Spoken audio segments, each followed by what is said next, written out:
Perezida Volodymyr Zelensky yatangaje ko ubwirinzi bwo mu kirere bwa Kiev bwahanuye drone 13 zoherejwe n'igisirikare cy'Uburusiya mu bitero bishya ku murwa mukuru i Kiev no mu nkengero zawo mu gitondo cyo kuri uyu wa gatatu ikaze.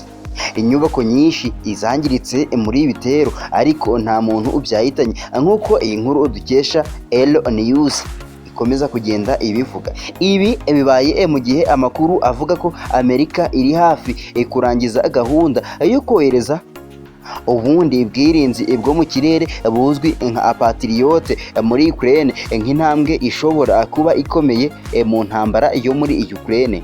Zelensky yavuze ko izi ndege zitagira abaderevu ari Shahed izakozwe na Iran zakoreshejwe n'Uburusiya mu bitero byinshi biherutse. Umurwa mukuru wibasiwe n'ibitero bibiri nk'uko bivugwa n'umuyobozi mukuru w'igisirikare mu murwa mukuru wa Ukraine Sergei Popko. Mu tangazo yashyize ku rubuga rwa Telegram yongeyeho ko ibisigazwa byavuye ku ndege zitagira abaderevu zarashwe byaguye ku nyubako y'ubuyobozi mu karere ka Chevchevinsk rwagati. Abanyamakuru ba AFP baraho babonye inyubako imwe igisenyuka dore ko igisenge cyaho cyahise kihava.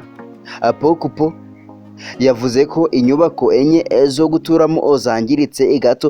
Abayobozi bavuze ko mbere byibuze inyubako ebyiri z'ubuyobozi zibasiwe muri ibitero nyuma y'uko umuyobozi w'umujyi wa Kiev Vitali Klitschko atangaje ko ibisasu byinshi byaturikiye mu karere ko hagati. Yongeraho ko amakipe y'ubutabazi yari mu nzira.